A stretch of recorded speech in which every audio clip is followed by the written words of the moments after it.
Nos acompaña Carolina Robino, directora de BBC News Mundo, periodista chilena de larga trayectoria, que va a comentar esta tarde con nosotros de todos los temas, desde el oficio, desde la situación en Chile, el avance del periodismo digital y qué podemos esperar de todo lo que nos queda por explorar. Buenas tardes, Carolina, muchas gracias por estar con nosotros. Un gusto.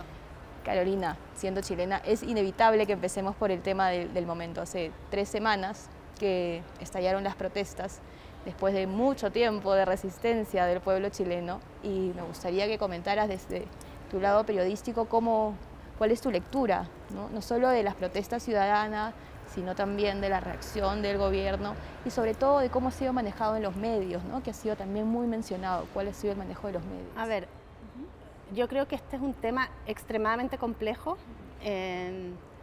El otro día alguien en la redacción preguntó, por ejemplo, si no estábamos exagerando con toda la cobertura que le estábamos dando a Chile, porque no le habíamos dado lo mismo a Ecuador, por ejemplo, o a otros conflictos, pero el conflicto de Ecuador, aunque obviamente no ha terminado, era por algo puntual.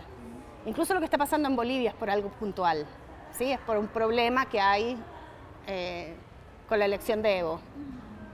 En Chile lo que estamos viendo es el desmoronamiento quizás de un modelo, ¿no? Del país modelo.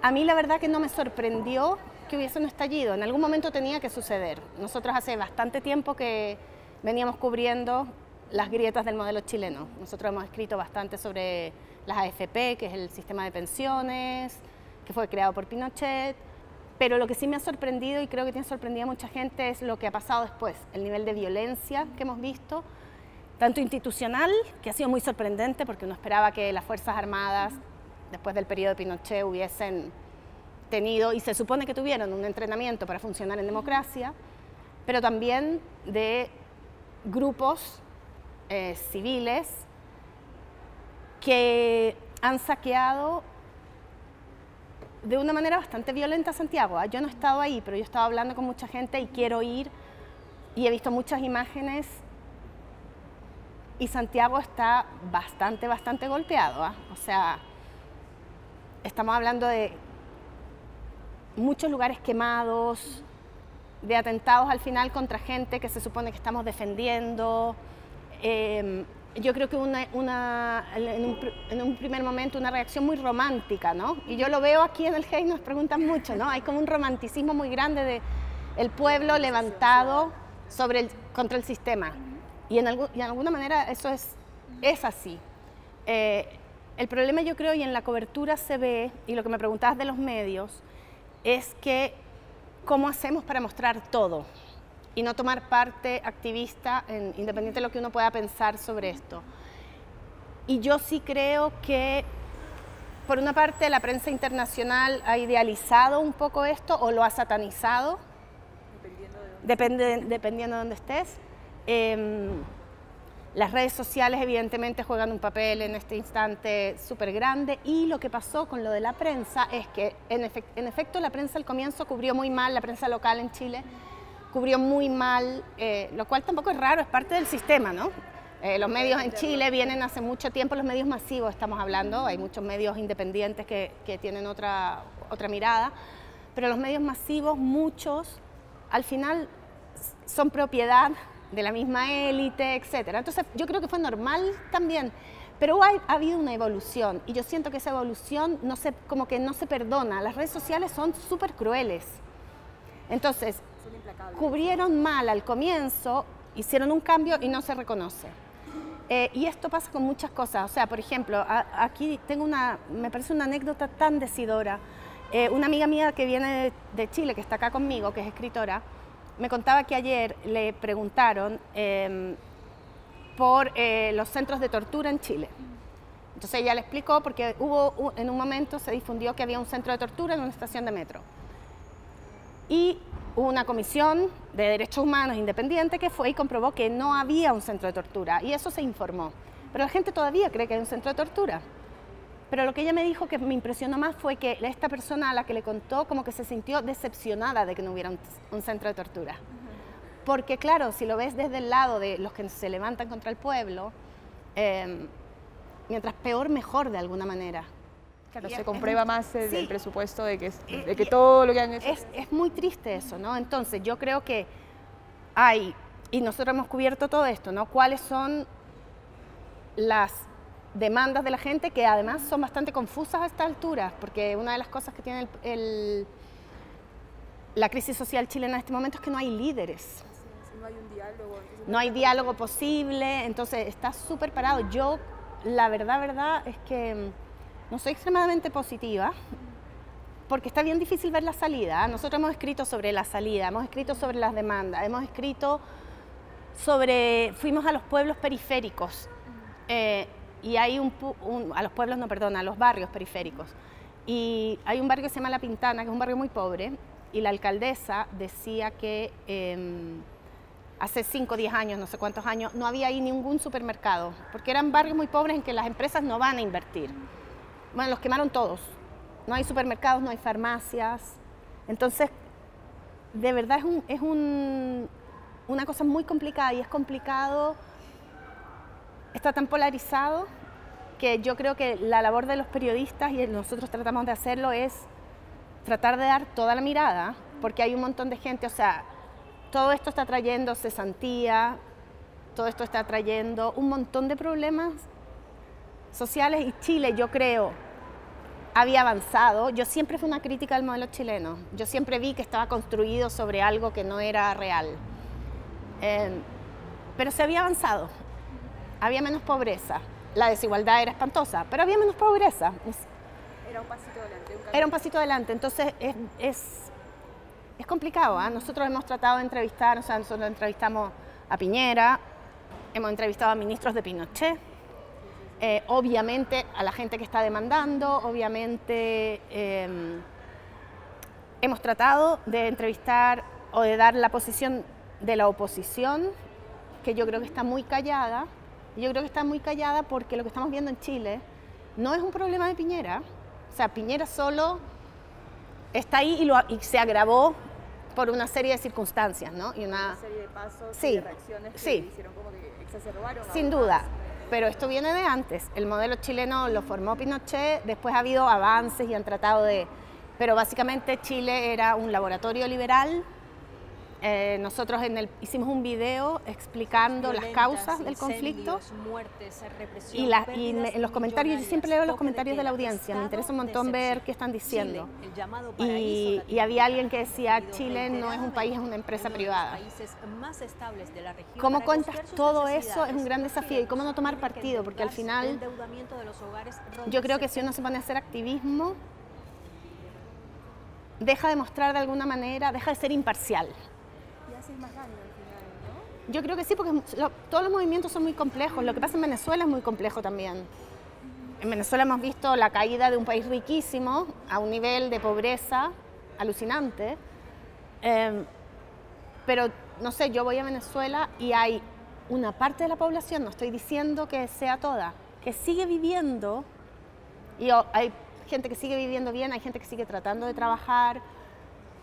Y me parece que hay una cosa muy complicada en creer que solo lo que afecta a la mayoría es la realidad. Las minorías también existen, las élites también existen. Entonces, como, obviamente, cuánto espacio le das a una cosa, cuánto no le das, cómo eliges lo que haces, pero yo sí creo que...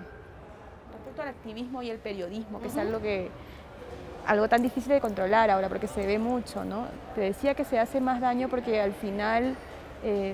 no se contribuye a generar una mirada amplia, que es lo que tú defiendes, y es lo que finalmente deberíamos defender todos los que hacemos periodismo. Es lo que defiendo, ¿no? Yo como medio. Es como que no decirle qué tienes que pensar a nadie, sino pintarle todo el panorama. Para sí, que o sea, se vuelve, yo creo que obviamente los tiempos van cambiando, ¿no? Y lo que era antes inaceptable, de alguna manera se va cambiando, y creo que a veces es importante, por ejemplo, con Trump.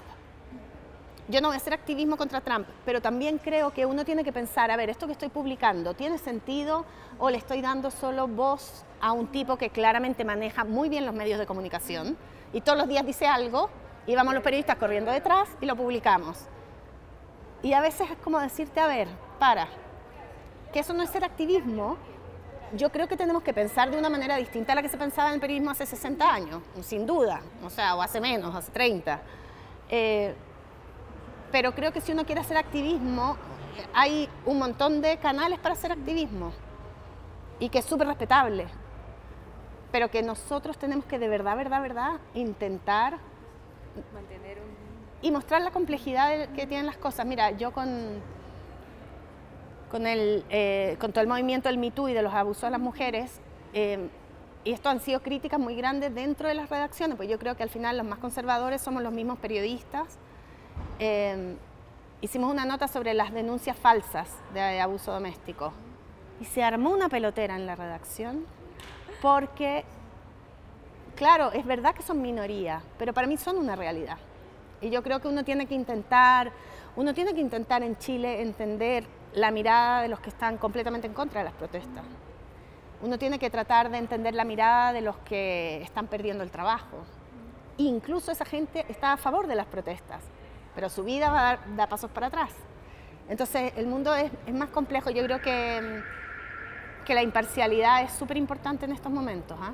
Porque estás compitiendo además con muchas cosas, ¿no? Las redes sociales tienen tanta información, una súper valiosa, porque también sirven de medio de denuncia, pero lo que haces tú después no es denunciar, ¿no? Es buscar, informar, interpretar, explicar, confrontar, sí, confrontar a la autoridad, etcétera.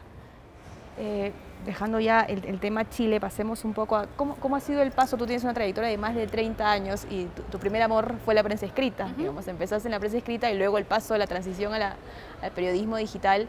Me imagino que supuso un cambio, evidentemente no en esencia porque se sigue haciendo lo mismo, pero ¿cómo viviste esa transición y qué fue lo que más te costó? Porque en prensa escrita pues a veces el ritmo es otro, la manera de contar es otra. Mira, ¿sabes qué?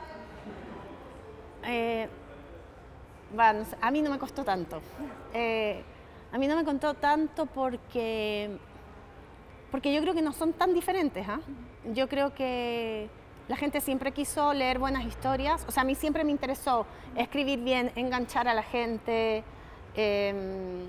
¿Fue eso lo que te llevó al periodismo? ¿Fue eso lo que te llevó al periodismo? ¿El deseo de contar historias o el deseo de estar siempre en los momentos importantes? No, digamos? Yo creo que me llevó al periodismo la desorientación adolescente. O sea, yo postulé a periodismo, educación diferencial, que es enseñanza a niños con problemas, y medicina.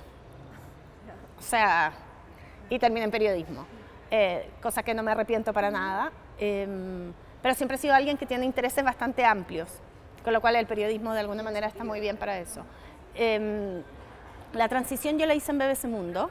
Yo nunca había trabajado antes en periodismo digital. De hecho, mi entrevista para entrar a BBC Mundo fue espantosa porque no tenía ni idea de lo que era el periodismo digital. Era muy incipiente en esos momentos, ¿no?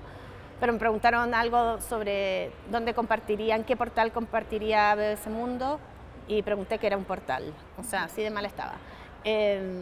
Pero, a ver, yo creo que, yo siempre digo, la esencia del periodismo sigue siendo la misma. Esto es un regalo. Si pensamos en un regalo, lo que hay adentro es el periodismo de siempre. Lo que cambia es cómo lo envuelves. Creo que es súper importante, evidentemente, eso. Y creo que hay cosas que tienen que ver con entender que la gente está consumiendo en un teléfono. Y que entonces, al final son cosas medio formales, ¿eh? Haz los párrafos más cortos, tienes que enganchar más a la gente, piensa con quién estás compitiendo, pero ha ido evolucionando mucho, ¿eh? O sea, cuando esto empezó la gente decía, la gente no lee cosas largas, eso es mentira. Tú decías en una entrevista que leí preparando esta que una de las notas más leídas son las más largas en BBC. Sí, claro. O sea, cuando esconden una historia sí, obvio, distinta, obvio. Claro. A ver, para mí el periodismo digital tiene algo que no tiene ningún otro formato. Que yo también trabajé en revistas, trabajé en tele, he hecho bastantes cosas. A mí el periodismo digital lo que me fascina es que tienes una libertad que no tienes en ningún otro. Porque en la radio tienes 3 minutos, se tiene que acabar el programa, en la tele también, la prensa escrita ya 2 columnas, 3, ya está, ¿no? Aquí tienes una libertad, puedes elegir, esta nota es corta, esta es larga.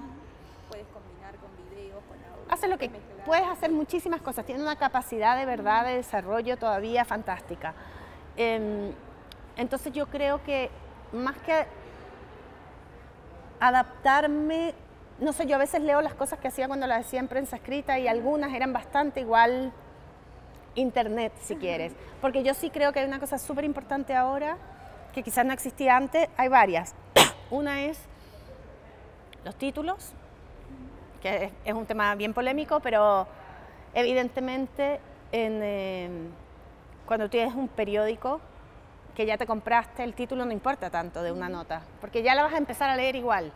En internet sí tienes que pensar mucho cuál va a ser tu título para que la gente haga clic, y creo que se malentiende que la gente, cuando tú dices el título se tiene que hacer clic, te dicen, estás haciendo un clickbait.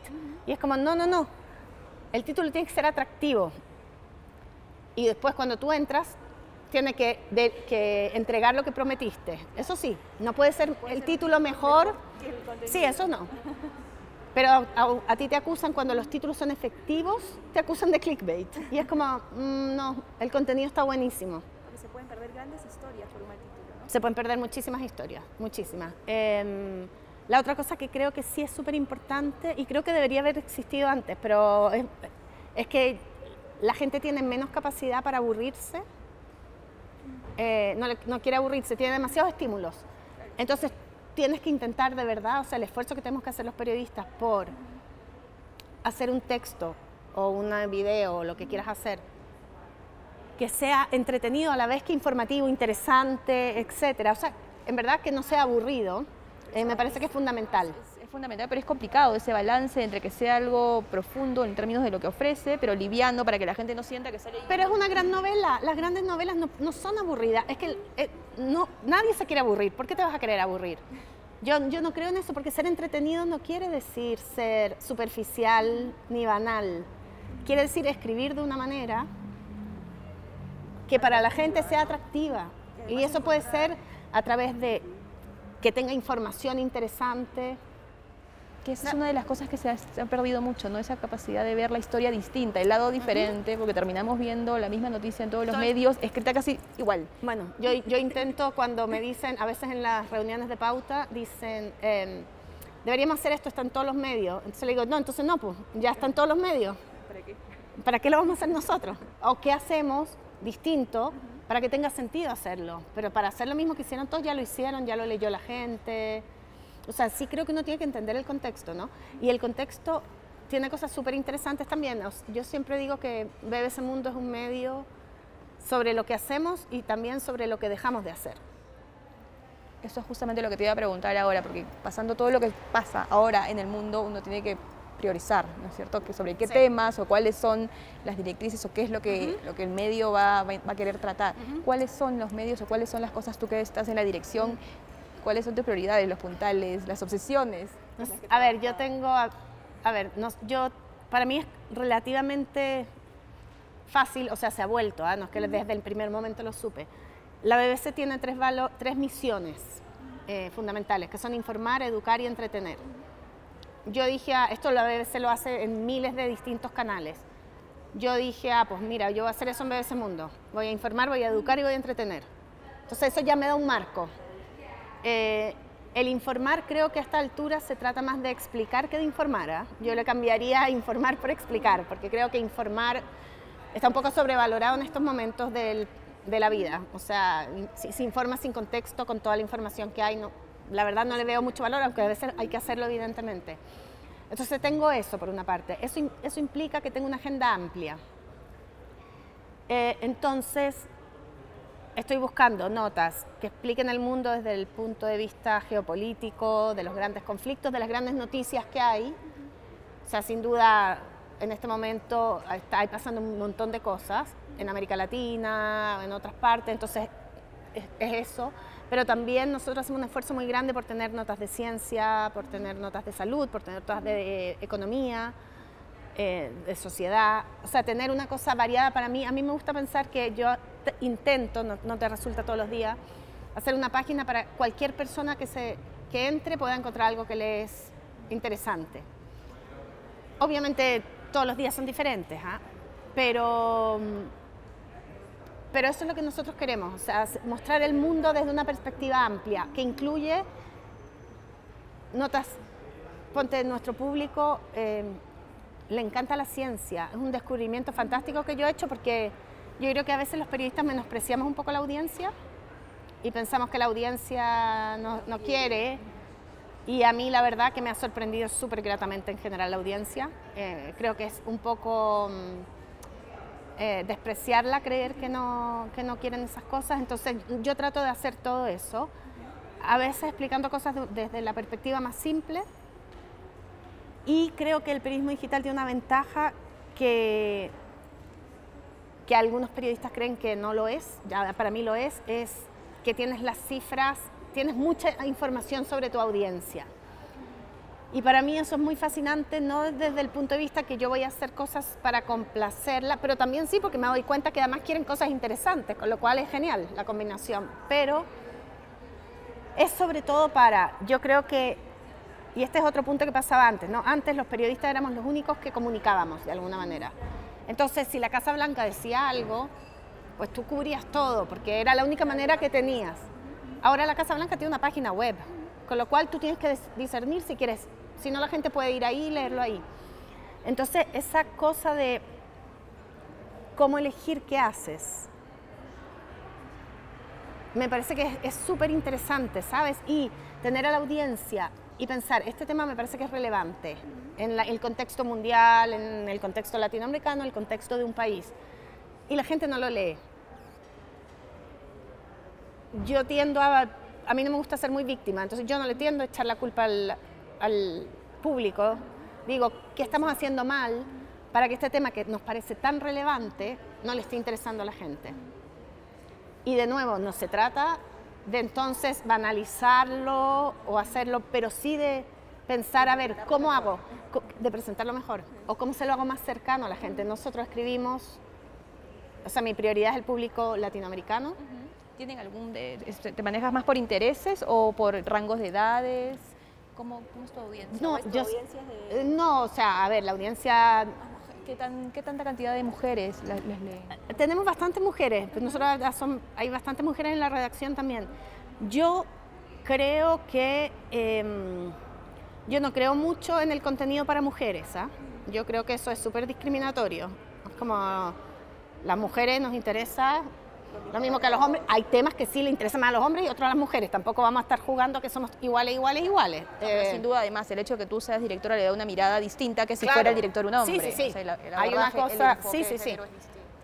A mí no me, pero tenemos bastantes mujeres, no te podría decir porque va cambiando. La BBC tiene una iniciativa en este momento que a mí, mira, que me parece súper interesante, que se llama 50-50, que no tiene que ver con los lectores, sino con la representación que la BBC da de la mujer. Entonces, ¿cuántas mujeres aparecen en las fotos, en la gente que firma, en las entrevistadas? Y para mí ha sido muy, muy decidor, porque yo creo que nosotros somos un medio bastante feminista. Nosotros publicamos, feministas no, pero publicamos muchas cosas relacionadas con la mujer. Y me di cuenta haciendo eso de las pocas mujeres que entrevistábamos. Entonces ahora sí estamos haciendo un esfuerzo que tiene que ver con buscar mujeres especialistas que sean buenas. O sea, siempre digo, si hay un hombre que es el especialista máximo y lo queremos entrevistar, pues el hombre es hombre. Tampoco vamos a castigar a los hombres ahora. Pero sí hacer un esfuerzo más activo por buscar mujeres, porque hay muchas mujeres interesantes en el mundo. Pero nos ha pasado que nos damos cuenta que las mujeres también están menos preparadas para dar entrevistas. Muchas veces llamas a una y te dicen, mira, yo no soy muy buena en las entrevistas porque no llamas a mi colega y es un hombre. Entonces ahí sí te das cuenta del tremendo desafío que hay en ese tema. Claro. Sí. Es que somos mucho más exigentes, además. Ah, pues sí, claro, los hombres hablan cualquier cosa. Sí, lo que quieran, sí. Sí, a mí me pasa. Sí. ¿Y te ha pasado a lo largo de tu carrera, ya que estamos en el tema de feminismo, sufrir algún tipo de discriminación o sufrir algún tipo de problema por el hecho de ser mujer, el poder o no poder acceder a algo? Yo siempre digo que yo he sido muy afortunada, siempre he trabajado, o desde que este tema se volvió más relevante, he trabajado con hombres muy feministas, como muy pro mujer, sobre todo mi último jefe era muy pro mujer. Y yo creo que cuando empecé en Chile trabajaba en un medio súper machista, si lo miro ahora para atrás.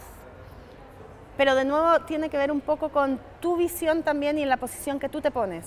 Yo no tengo idea por qué, ya tendríamos que hacer una entrevista de psicoanálisis. No me gusta ser víctima. Entonces yo creo que en ese ambiente machista aprendí muchas cosas. Y eran grandes periodistas. Si me trataron o no, no tengo idea. O sea, con retrospectiva uno puede encontrar que la... Pero yo prefiero mirar todo lo que aprendí de esa gente. También, obviamente, me dio herramientas, porque si no, no habría podido seguir creciendo. Pero de hecho ya es un avance que hayas notado que estabas en un escenario machista. Ah, sí, era súper machista, eran todos súper inteligentes, era terrible. Yo me sentía la tonta, ellos eran los inteligentes. Pero al final, cuando pienso para atrás, digo, la cantidad de apoyo que me dieron. Cada uno con lo que podía, que tampoco uno puede analizar lo que pasó hace 30 años con la cosa de ahora. Claro, uno no termina juzgando a los hombres en concreto, sino al sistema. Claro, al final digo, a ver, ellos fueron los que me contrataron, ellos fueron los que me promovieron. Entonces también decir, como eran tan machistas, no sé. Si no, nada de eso habría pasado. Ahora, que esto pasa y que hay un montón de abuso y discriminación, pues sí, claro. Y hay un montón de cosas terribles que pasan. Pero yo creo que tiene también mucho que ver con nosotras las mujeres, cómo nos paramos frente a eso. Y sobre todo mujeres como nosotras, que somos mujeres que hemos tenido el privilegio de ser educadas, estudiar carreras, etc. Hoy fui a la charla de Araceli Quispe y me impresionó mucho ella. Me pareció realmente alucinante la historia de una chica que sale de un pueblo peruano con educación en un colegio público pequeño y va y crece y crece y crece. Y le preguntaron eso. Y ella decía que ella había tenido muchos obstáculos, pero que ella los veía como otros obstáculos que ha tenido también y como otro obstáculo que superar. Yo creo que uno tiene que entender, sí, que son cosas machistas, pero que en el momento en que tú te pones como víctima, les cediste todo el poder a ellos. Claro, sin duda. Pero sin duda es distinto desde la posición, como dices tú, de privilegio o la posición claro. que tienes ahora tú de dirección. Obvio. Tendrás capacidad de mirar mucho más ahora y ahí hacer la diferencia. Ahora a mí me acusan de abuso. Ahora soy yo la... Claro, sí. Porque ahí se tiene mayor posibilidad de ver, ¿no? En Claro, las reuniones, cómo se plantean las decisiones. Y es como que y es difícil, pero yo sí creo que de verdad es muy importante que las mujeres sepamos que para nosotras es más difícil y es más difícil. O sea, nosotros con mi ex jefe nos reímos porque él me dice, a veces pasan cosas, son redacciones, ¿no? Hay momentos difíciles o tensos. Y entonces me dice, cuando él estaba ahí, a él si reaccionaba fuerte o no sé qué, le decían, es que él es un hombre de carácter. Si me pasa a mí, es que es una histérica. Entonces, es bien difícil. A las mujeres nos juzgan mucho más, nos perdonan mucho menos. Es difícil, no es ideal, pero es lo que hay al final. Y con eso hay que trabajar hacia adelante. Carolina, me gustaría ahora que habláramos un poco de tu trabajo con los jóvenes, de los talleres. Me contabas antes de iniciar la grabación que te gusta mucho ese lado de esa faceta. Me parece que compartir experiencias siempre enriquece, que obviamente yo tengo una experiencia en la BBC, que es un medio enorme, con cosas buenísimas y cosas que no son tan buenas, que llevo 20 años haciendo periodismo digital, o sea, mucho tiempo, y siempre me sorprende muchísimo, o sea, siempre, ¿sabes? Es como muy bonito ver cómo de repente alguien hace clic y entienden una mirada diferente. Hacemos un ejercicio súper interesante sobre los ángulos periodísticos y ahora hicimos uno muy rápido, pero cuando les dije, ahora piensen en Perú, y salieron un montón de temas que, claro, decía, piensen en temas que nunca han pensado. Y de repente empiezan a pensar de otra manera, entonces es realmente gratificante. Eso es lo que yo creo que hacer talleres es... Porque uno aprende mucho también. Sí, claro. Y así lo manejas también, me imagino, en tu redacción, o sea, con el equipo tuyo, es así. Uno aprende, sí, bueno, nosotros tenemos una reunión diaria donde se hace como una cosa de ideas, pero también hacemos convocatorias de ideas distintas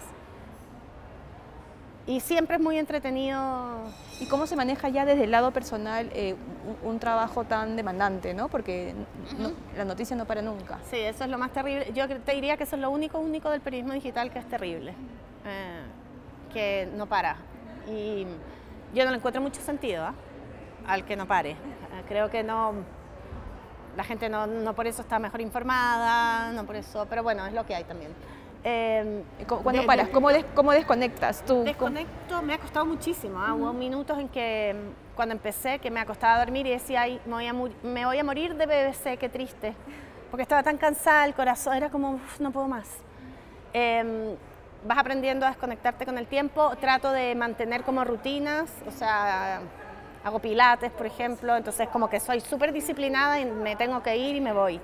Y trabajo, o sea, me voy temprano, sigo trabajando más tarde, como que también me las voy arreglando, pero es difícil y creo que es súper importante desconectar, porque si no, no tienes la mirada distante.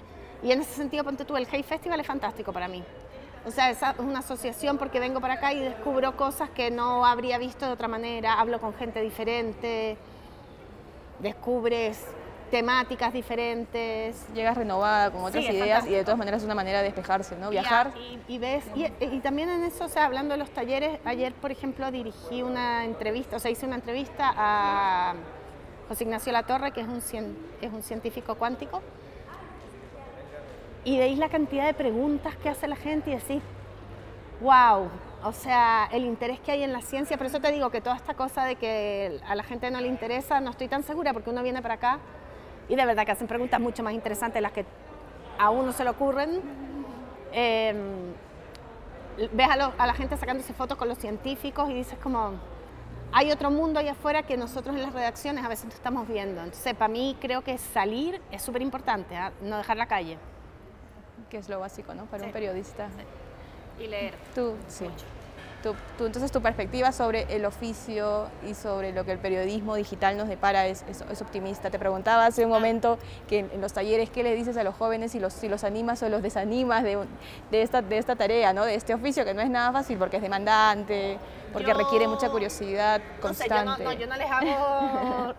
Cada uno es responsable de su vida. Yo creo que yo igual soy súper apasionada del periodismo, con lo cual ahí les estoy diciendo que vale la pena. ¿Quién sabe, no? ¿Quién sabe para dónde va a evolucionar? Es difícil, es un desafío. Ayer cuando hacía esta charla con Latorre, él es un tipo inteligentísimo, muy entretenido y un optimista. Entonces, fíjate que salí como...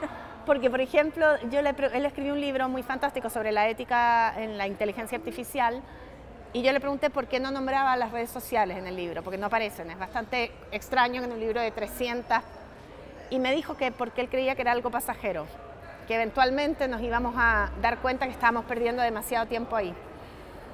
Entonces, en verdad, las cosas cambian tan rápido y van evolucionando todo el tiempo y en el periodismo digital eso sí es súper importante. Estar mirando cómo va cambiando y tratar de adaptarte. ¿Para qué? Para seguir haciendo buen periodismo, no para otra cosa, para eso.